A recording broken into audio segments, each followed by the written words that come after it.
gentlemen, welcome to the channel. Please subscribe with notifications on. මහානුභාව සම්පන්න ජලනන්දන පිරිත් දේශනාව. ආනුභාව සම්පන්න ජලනන්දන පිරිත් දේශනාව හත්වරක් සජ්ජායනා කිරීමේ දේශනා කිරීමේ සත්‍ය බලයෙන් තුනුරුවන්ගේ පිහිටෙන් පින්වත් ඔබටත් ඔබේ පවුලේ සියලු දෙනාටමත් බලපාන අපල උපද්‍රව හිරිහැර හිංසා පීඩා ඇස්වහ කටවහ හෝවහ හදිහූනියන් සියල්ල දුරින්ම දුරු වේවා. කායික ශක්තිය මානසික සැනසීම උදා වේවා. කරන කියන සෑම කටයුත්තක්ම සර්වප්‍රකාරයෙන් ඉෂ්ට සිද්ධ වේවා. නිදුක් නිරෝගී සුවපත් භාවය චිරජීවනයේම සැලසේවා. සියලු දෙනාටම සෙතක් ශාන්තියක් යහපතක්ම සිද්ධ වේවා. නමෝ තස් භගවතෝ අරහතෝ සම්මා සම්බුද්දස්ස. නමෝ තස් භගවතෝ අරහතෝ සම්මා සම්බුද්දස්ස. නමෝ තස් භගවතෝ අරහතෝ සම්මා සම්බුද්දස්ස. චතුවිසති බුද්ධෝති යෝ භවිස්සති උත්තමං පාරමී බලයුත්තේහි ජලනන්දන මුත්තමං මනෝමානී ජලං තීරේ උත්තමං පත්ත චීවරේ පාරමීතේ ජලං හෝති සර්ව බන්ධන ඡේදනං ආනන්දෝති මහතේරං උත්තමං ධම්ම භණ්ඩකං යේන භික්ඛු මහතේරං සයනේ බන්ධන විද්වංසනං ඉතික්ඛ්‍රී ලෝක බුද්ධේහි යේන ධම්මානුභාවතෝ යන්ත්‍ර මන්ත්‍ර හරං කତ୍වා විනාසං බුද්ධානුභාවතෝ මුනින්දෝ හෝති නමෝ බුද්ධං මාරසේනාපහිජ්ජති දස කෝටි සහස්සානි සර්ව බන්ධන ඡේදනං පාරමිතා ගුණා හොන්ති සෝ භවිස්සති උත්තමං අනේක ජාති සංසාරං සහස්සං ධම්මානුභාවතෝ සයනෝ වා සහස්සානි උත්තමං ගුණ පුග්ගලං අසීතින් යේන සබ්බේපි සබ්බ සිද්ධි භවන්තු තේ අසීතින් දස තේජේන සර්ව භය විනාශනං සර්ව රෝග විනාශන්තු සර්ව බන්ධන ඡේදනං යක්ෂ භූත පිශාචාත්ම ග්‍රහ දෝෂ විනාශනං නමෝස්තුතේ බුද්ධ රාජ සර්ව දෝෂ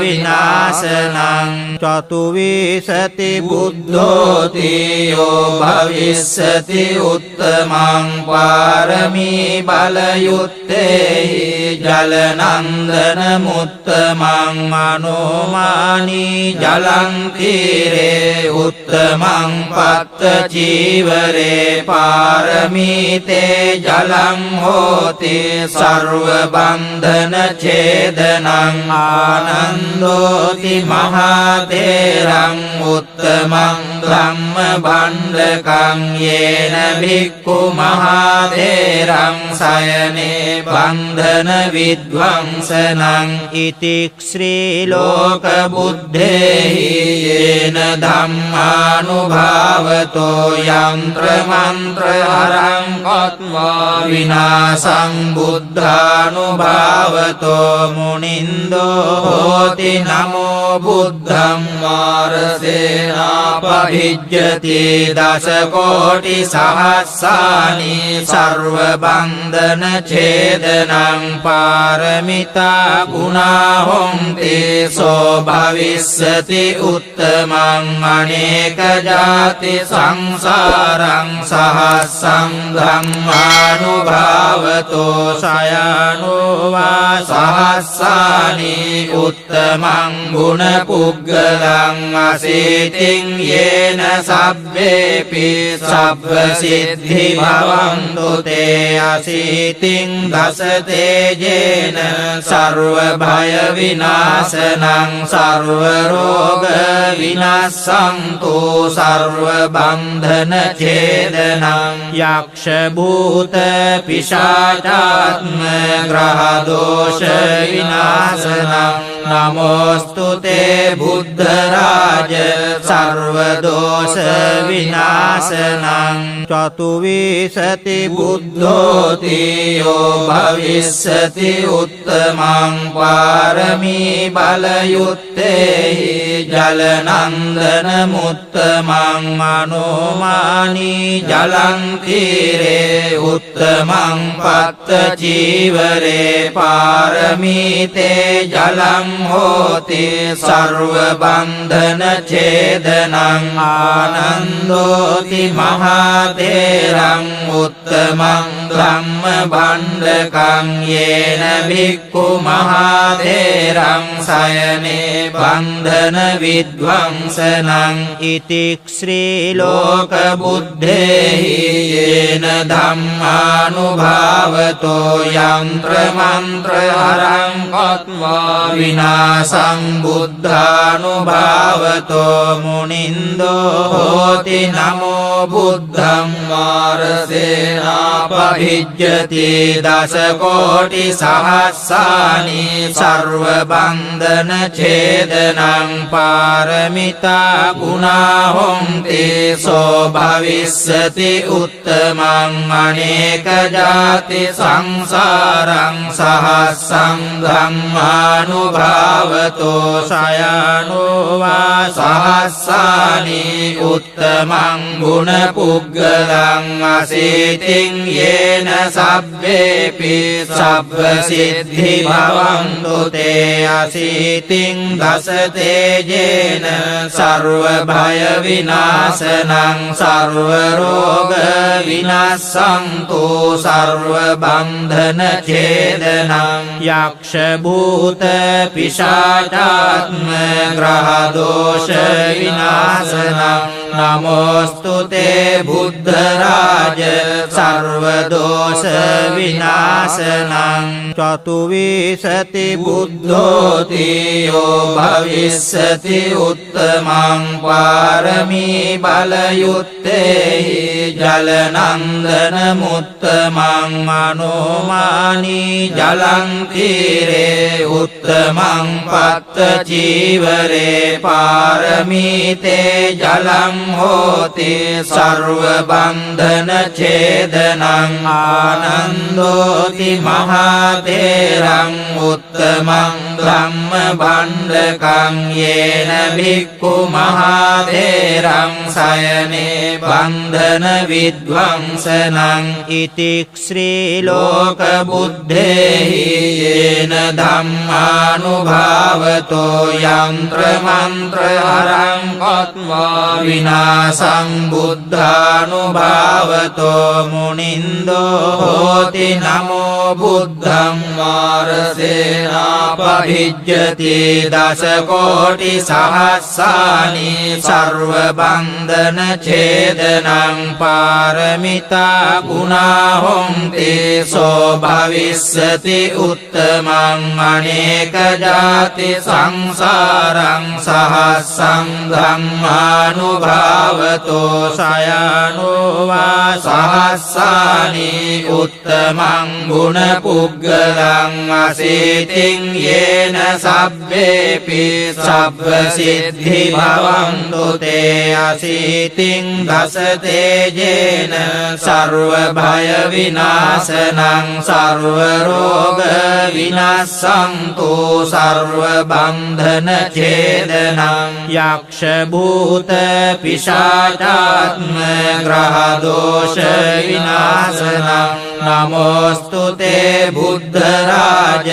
सर्वदोषविनाशनं चतुर्विंशति बुद्धोऽति यो भविष्यति उत्तमं पारमी बलयुक्ते जलनन्दनमुत्तमं मनोमानी जलं तीरे उत्तमं पत्तचीवरे पारमीते जलं होति सर्वबन्धनच्छेदनं आनन्दोति महातेरं उत्तमं ब्रह्मभण्डकं येन भिक्खु महातेरं शयने बन्धनविध्वंसनं इति श्रीलोकबुद्धेः येन धम्मानुभावतो यन्त्रमन्त्रहरं कृत्वा विनाशं बुद्धानुभावतो मुनिन्दो होति नमो बुद्धं वारसेनापभिज्यति दशकोटिसहस्राणि सर्वबन्धनच्छेदनं पारमिता गुणा होन्ति सो भविष्यति उत्तमं अनेकजाति संसारं सहस्रं ब्रह्मानुभावतो शयानो वा सहस्राणि उत्तमं गुणपुग्गलं अशीतिं येन सब्बेऽपि सब्बसिद्धि भवन्तु ते अशीतिं दशतेजेन सर्वभयविनाशनं सर्वरोगविनाशन्तु सर्वबन्धनच्छेदनं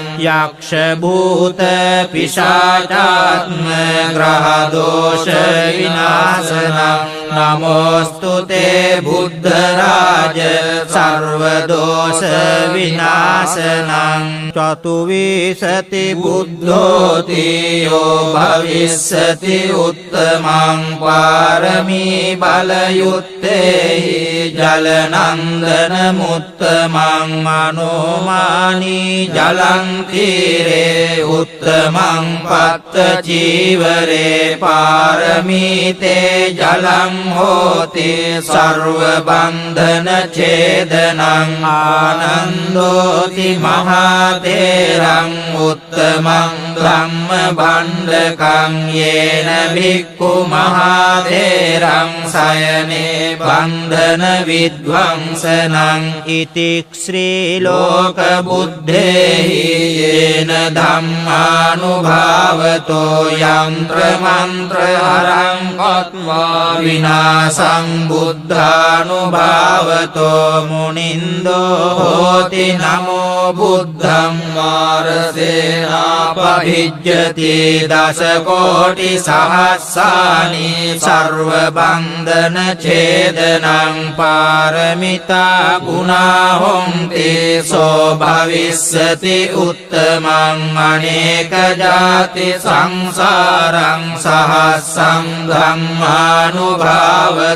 शयानो वा सहस्राणि उत्तमं गुणपुग्गलं अशीतिं येन सब्बेऽपि सब्बसिद्धि भवन्तु ते अशीतिं दशतेजेन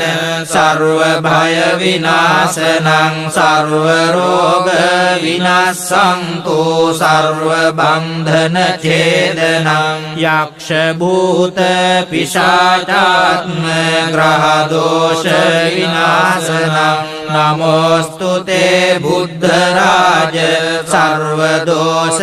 විනාශනං චතුවිසති බුද්ධෝති යෝ භවිස්සති උත්තමං පාරමී බලයුත්තේහි ජලනන්දන මුත්තමං අනුමානී ජලං තීරේ උත්තමං පත්ත චීවරේ පාරමීතේ ජලං හෝති සර්ව බන්ධන ඡේදනං ආනන්දෝති මහතේරං උත්තමං ධම්ම භණ්ඩකං යේන භික්ඛු මහතේරං සයනේ බන්ධන විද්වංසනං ඉතික්ඛ්‍රී ලෝක බුද්ධේහි යේන ධම්මානුභාවතෝ යන්ත්‍ර මන්ත්‍ර හරං කତ୍වා විනාසං බුද්ධානුභාවතෝ මුනින්දෝ හෝති නමෝ බුද්ධං මාරසේනාපහිජ්ජති දස කෝටි සහස්සානි සර්ව බන්ධන ඡේදනං පාරමිතා ගුණා හොන්ති සෝ භවිස්සති උත්තමං අනේක ජාති සංසාරං සහස්සං ධම්මානුභාවතෝ සයනෝ වා සහස්සානි උත්තමං ගුණ පුග්ගලං අසීතින් යේන සබ්බේපි සබ්බ සිද්ධි භවන්තු තේ අසීතින් දස තේජේන සර්ව භය විනාශනං සර්ව රෝග විනාශන්තු සර්ව බන්ධන ඡේදනං යක්ෂ භූත පිශාචාත්ම ග්‍රහ දෝෂ විනාශනං නමෝස්තු තේ බුද්ධ රාජ සර්ව දෝෂ විනාශනං සබ්බීතියෝ විවජ්ජන්තු සබ්බ රෝගෝ විනස්සතු මාතේ භවත්වන්තරායෝ සුඛී දීඝායුකෝ භව නක්ඛත් යක්ඛ භූතානං පාපග්ගහ නිවාරණා පරිත්තස්සානුභාවේන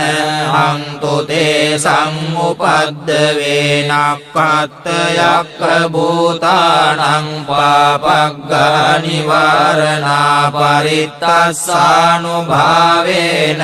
හන්තු තේ සම්උපද්දවේ නක්ඛත් යක්ඛ භූතානං පාපග්ගහ නිවාරණා පරිත්තස්සානුභාවේන හන්තු තේ සම්උපද්දවේ සබ්බේ බුද්ධා බලප්පත්තා පච්චේකානං ච යං බලං අරහන්තානං ච තේජේන රක්ඛං බන්ධාමි සබ්බසෝ සබ්බේ බුද්ධා බලප්පත්තා පච්චේකානං ච යං බලං අරහන්තානං ච තේජේන රක්ඛං බන්ධාමි සබ්බසෝ සබ්බේ බුද්ධා බලප්පත්තා පච්චේකානං ච යං බලං අරහන්තානං ච තේජේන රක්ඛං බන්ධාමි සබ්බසෝ ආකාශට්ඨා ච බුම්මට්ඨා දේවානාගා මහිද්దికා පුඤ්ඤන්තං අනුමෝදිත්වා චිරං රක්ඛන්තු ලෝක සාසනං ආකාශට්ඨා ච බුම්මට්ඨා දේවානාගා මහිද්దికා පුඤ්ඤන්තං අනුමෝදිත්වා චිරං රක්ඛන්තු ලෝක සාසනං ආකාශට්ඨා ච බුම්මට්ඨා දේවානාගා මහිද්దికා පුඤ්ඤන්තං අනුමෝදිත්වා චිරං රක්ඛන්තු ලෝක සාසනං දේවෝ වස්සතු කාලේන සස්ස සම්පත්ති හේතු ච පීතෝ භවතු ලෝකෝ ච රාජා භවතු ධම්මිකෝ